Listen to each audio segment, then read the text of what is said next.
اعوذ باللہ من الشیطان الرجیم بسم اللہ الرحمن الرحیم۔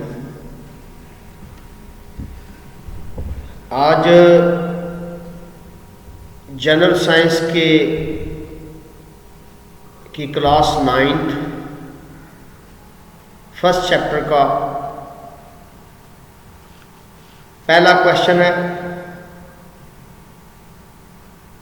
کوشچن ہے سائنس سے کیا مراد ہے؟ سائنس کی تاریخ بیان کریں۔ Question number 1، what is science? Describe the history of science. اس پیرے میں پہلی لائن میں سائنس کی ڈیفینیشن ہے۔ سائنس ایک لاطینی لفظ سائنشیا سے اخذ کیا گیا ہے، جس کے لغوی معنی حقائق کا اصلی شکل میں باقاعدہ مطالعہ کرنا ہے۔ سائنس کی کیا تعریف ہے؟ سائنس ایک لاطینی لفظ سائنشیا سے اخذ کیا گیا ہے، جس کے لغوی معنی حقائق کا اصلی شکل میں باقاعدہ مطالعہ کرنا ہے۔ سائنس کا بنیادی اصول مشاہدہ اور استدلال ہے۔ سائنس کا بنیادی اصول کیا ہے بھائی؟ مشاہدہ اور استدلال۔ مشاہدہ کیا ہوتا ہے؟ چیزوں کو دیکھنا، چیزوں کو آبزرو کرنا۔ استدلال کیا ہے؟ پھر اس سے ہائپوتھیسز قائم کرنا، تجربات کی روشنی میں سائنسی قانون واضح کرنا سائنسی طریقہ کار کہلاتا ہے۔ کن کی روشنی میں؟ تجربات کی روشنی میں۔ کس کو واضح کرنا؟ سائنسی قانون کو واضح کرنا۔ کیا کہلاتا ہے؟ سائنسی طریقہ کار کہلاتا ہے۔ یہ ایک سائنسدان ہے آئزیک نیوٹن، اس نے تجربات کیے۔ یہ درخت کے نیچے بیٹھ کے، ایپل کے درخت کے نیچے بیٹھ کے پڑھ رہا تھا تو سیب نیچے گرا۔ اس نے یہاں سے سوچنا شروع کیا کہ سیب نیچے ہی کیوں گر رہے ہیں، یہ دائیں بائیں، یہ اوپر کیوں نہیں جاتے؟ تو جب اس نے مشاہدہ کیا، اس نے ہائپوتھیسز بنائے، تو آخر کار اسے یہ کامیابی ملی کہ اس نے لا آف گریویٹیشن جو ہے وہ اخذ کیا، وہ بنایا۔ اس میں یہ ہے کہ زمین ہر چیز کو اپنی طرف جو ہے وہ کشش کرتی ہے، اپنی طرف کھینچتی ہے۔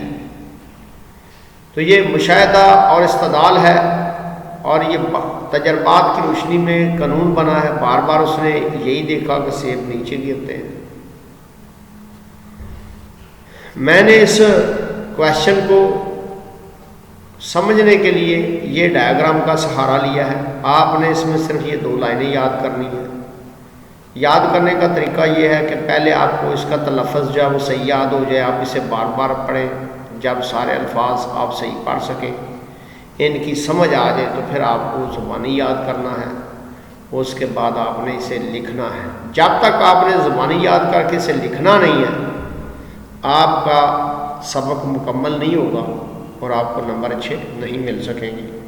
اور ہر سبجیکٹ کو آپ کو تھارولی پڑھنا چاہیے اور تھارولی یاد کرنا چاہیے۔ یہ جو سلیکٹڈ اسٹڈی ہے کہ اس کی یہ ڈیفینیشن یاد کر لیتے ہیں، 2 لائنیں یہاں سے یاد کر لیتے ہیں، 2 لائنیں یہاں سے یاد کر لیتے ہیں، تو آپ کا نالج کبھی انکریز نہیں ہوگا۔ آپ امتحان میں تو کچھ نمبر لے جائیں گے، لیکن آپ کے پاس نالج نہیں ہوگا۔ اگر آپ نالج حاصل کرنے کی کوشش کریں تو نمبر خود بخود ہی جو ہے آپ کو مل جائیں گے۔ سائنس کی تاریخ، ہسٹری آف سائنس۔ سائنس اتنی ہی قدیم ہے جتنی کہ تاریخ۔ انسان کی تخلیق کے ساتھ ہی سائنس کی تاریخ کا آغاز ہو گیا تھا۔ وقت گزرنے کے ساتھ ساتھ انسان نے اپنے گرد و پیش کی اشیاء کے بارے میں جو کچھ بھی سیکھا یا کسی نہ کسی طرح سے دریافت کیا، اس سے سائنس کے علم میں اضافہ ہوتا گیا۔ مثال کے طور پر جب انسان نے پہلی مرتبہ لکڑی کو جلا کر آگ حاصل کی تو قدرتی طور پر جلنے کا عمل دریافت ہوا۔ اس عمل کے ساتھ ساتھ انسان نے یہ بھی دریافت کیا کہ لکڑی تو جلتی ہے لیکن پتھر نہیں جلتا۔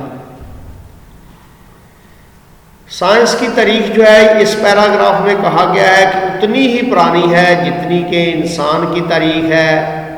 انسان کی تاریخ کے ساتھ ہی سائنس کی تاریخ کا آغاز ہو گیا تھا، اور وقت گزرنے کے ساتھ ساتھ جو ہے گرد و پیش کی اشیاء کے بارے میں جو کچھ سیکھا یا جو کچھ دریافت کیا سائنس کے علم میں اضافہ ہوتا گیا. یہ ایک مثال دی گئی ہے قدیم زمانے کے انسان نے آگ جلانا کیسے سیکھی. یہ ایک قدیم زمانے کا انسان ہے. اس وقت انسانوں کے پاس پہننے کے لیے زیب تن کرنے کے لیے کپڑے نہیں ہوا کرتے تھے. جانوروں کی طرح ہی انسان بھی جو ہے زندگی گزارے ہوتے تھے. اس نے پتھر کو رگڑا. جب پتھر کو اس نے آپس میں دو پتھر اس کو رگڑا ہاتھ میں پکڑ کے تو شعلہ پیدا ہوا ہے. کچھ لکڑیوں کو جب قریب رکھا ہے تو لکڑیوں کو آگ لگ گئی ہے. پھر یہ بھی اس سے پتہ چلا ہے کہ لکڑی کو تو آگ لگتی ہے، لکڑی کو آگ لگے تو لکڑی جلتی ہے، لیکن جو ہے پتھر نہیں جلتا. تو یہ سائنس کا آغاز ہے کہ انسان نے آگ جلانا کیسے سیکھی، انسان نے پتھروں کو کیسے آپس میں رگڑا. تو یہ سائنس کی تاریخ کا آغاز ہے. سائنس کی تاریخ کا آغاز اسی وقت ہی ہو گیا تھا جب انسان کی تخلیق ہوئی تھی. اس کے بعد یونانی فلاسفر جہاں دوسرے علوم پر حاوی رہے وہاں سائنس میں بھی ان کا کافی عمل دخل رہا. یہ فلاسفرز 500 قبل مسیح سے سائنس میں دلچسپی لینے لگے. ہماری بکس میں جو سن لکھا ہوا ہوتا ہے وہ 3 طرح کا ہوتا ہے. ایک عیسوی ہے، ایک کے ساتھ BC ہوتا ہے، یہ BC ہے قبل از مسیح، بیفور کرائسٹ. ایک کے ساتھ AD ہوتا ہے، آفٹر دی ڈیتھ آف حضرت عیسیٰ علیہ السلام. تو 3 قسم کے جو ہیں وہ سن ہیں. ایک تو حضرت عیسیٰ علیہ السلام کی پہلے کا دور، ایک حضرت عیسیٰ علیہ السلام کی وفات کے بعد کا دور، اور تیسرا جو ہے حضور پاک کے مکہ سے مدینہ ہجرت کرنے کا دور جو ہے اس کو ہجری کہتے ہیں. اور ایک یہ 3 اس طرح جو ہے دور چلتے ہیں. یہ فلاسفر 500 قبل از مسیح سے سائنس میں دلچسپی لینے لگے. یونانی نظریات کی تجرباتی تصدیق کے قائل نہیں تھے. ان کا خیال تھا کہ دنیا میں موجود تمام چیزیں 4 ایلیمنٹس یعنی ہوا، پانی، مٹی اور آگ سے بنی ہوئی ہیں، اور یہ کہ ان 4 ایلیمنٹس کے مختلف تناسب سے ایک شے دوسری شے میں تبدیل ہو سکتی ہے. یہ جو یونانی فلاسفرز کا دور تھا یہ دوسرے علوم کے ساتھ ساتھ سائنس پہ بھی ان کا کافی عمل دخل تھا. 500 سال قبل از مسیح یہ سائنس میں دلچسپی لینے لگے، لیکن اس وقت یہ تجربات نہیں کرتے تھے، بلکہ یہ خیال کرتے تھے کہ ساری دنیا کی تمام چیزیں جو ہیں وہ 4 ایلیمنٹ سے بنی ہوئی ہیں، ہوا، پانی، مٹی اور آگ. وہ آگ جو ہے یہ ہوا ایلیمنٹ نہیں ہے، پانی بھی ایلیمنٹ نہیں ہے، لیکن اس وقت ان نے کہا تھا کہ یہ 4 ایلیمنٹ ہیں جس سے دنیا کی تمام چیزیں بنی ہوئی ہیں اور نئی چیزیں بھی جو ہیں، اور یہ کہ ان 4 ایلیمنٹس کے مختلف تناسب سے ایک شے دوسری شے میں تبدیل ہو جاتی ہے. ان کے مختلف تناسب سے جو ہے ایک شے جو ہے دوسری شے میں تبدیل ہو جاتی ہے. یہ یونانی فلاسفرز کا دور تھا، یونانی فلاسفر کا خیال تھا. یہ لوگ تجربات نہیں کرتے تھے.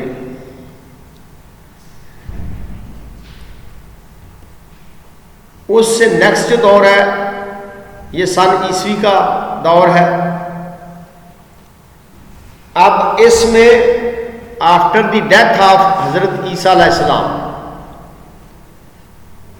600 سے 1400 یہ سن ہجری سے پہلے کی بات ہے. سن عیسوی کا دور اسلامی کیمیا گری کا دور کہلاتا ہے. اس دور میں بہت سے لائق اور تحقیقی ذہن رکھنے والے لوگوں نے مادے کی خواص کا مشاہدہ کیا. مادہ کیا ہوتا ہے؟ ٹھوس، مائع اور گیس کو مادہ کہتے ہیں. تجربات کیے گئے اور نئے ایلیمنٹس جو ہیں، مثلا آرسینک زہر کو کہتے ہیں، یہ زہر جو ہے دریافت ہوا، اس کے کمپاؤنڈ کی خاصی بڑی تعداد جو ہے بنائی گئی۔ یہ کام کیمسٹری میں ہوتا ہے، آرسینک سلفیٹ بن گیا، آرسینک کلورائڈ بن گیا، اور بہت سے کمپاؤنڈ انہوں نے آرسینک کے بنائے۔ اب انہوں نے چونکہ تجربات کرنے تھے، انہوں نے تجرباتی آلات، عملے کشید یعنی ریٹارٹ وغیرہ بنائے۔ تجربات کرنے کے لیے، تجربات کے لیے اپریٹس بھی چاہیے ہوتے ہیں، سامان بھی چاہیے ہوتا ہے، انہوں نے وہ سامان بھی بنایا۔ عملی کیمیا گری کے دور کو بجا طور پر مسلمان سائنسدانوں کا دور کہا جاتا ہے۔ انہوں نے پہلی مرتبہ علم کیمیا کو ایک تجرباتی سائنس کی حیثیت سے پیش کیا۔ اس دور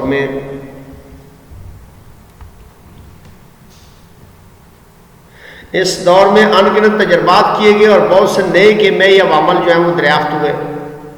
اب یہ جو دور ہے حضرت عیسیٰ علیہ السلام کی وفات کے بعد کا جو دور ہے، 600 سے 1400 سن عیسوی کا جو دور ہے، یہ اسلامی کیمیا گری کا دور ہے۔ یہاں اس دور میں بڑے لائق اور تحقیقی ذہن رکھنے والے جو ہیں سائنسدان پیدا ہوئے اور مادے کی خواہش کا انہوں نے مطالعہ کیا۔ جو یونانی فلاسفر تھے انہوں نے تجربات نہیں کیے، انہوں نے تجربات کیے اور آرسینک کو دریافت کیا، آرسینک کے اور بڑے کمپاؤنڈ انہوں نے دریافت کیے۔ پھر چونکہ انہوں نے تجربات کرنے تھے، تجربات کرنے والے آلات بھی بنائے، یہ جس طرح یہ ریٹارٹ ہے، یہ عملے کشید ہے، اس کے لیے یہ اپریٹس چاہیے ہوتا ہے۔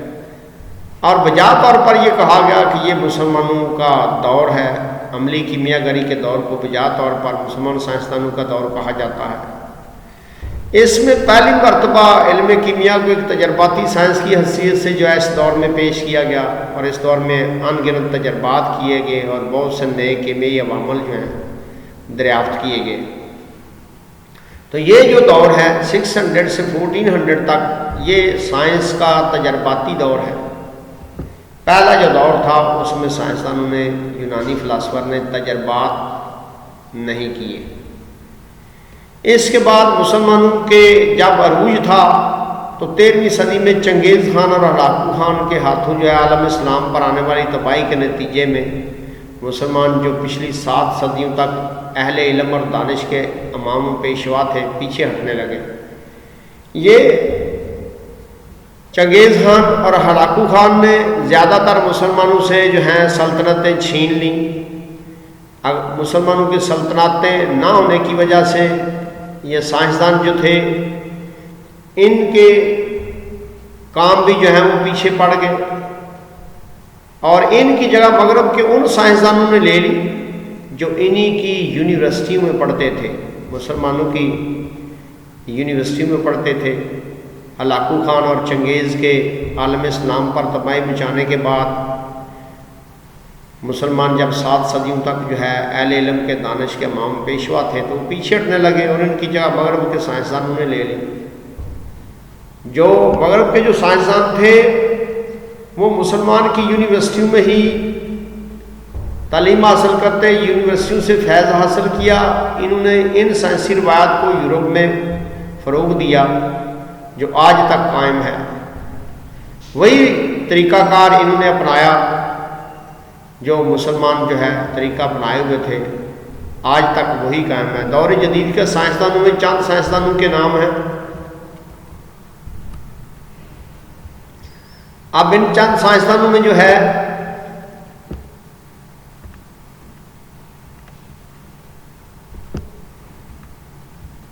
گلیلیو ہے، آئزک نیوٹن ہے، گریگر مینڈل ہے، ایڈیسن اور مارکونی جو ہے، آئنسٹائن، یہ وہ سائنسدان ہیں جن نے مسلمانوں کی یونیورسٹیوں سے استفادہ کیا اور اسی میتھڈ پہ جو ہے سائنس کو آگے بڑھایا، اور مسلمان سائنسدانوں کی انہوں نے جگہ لے لی۔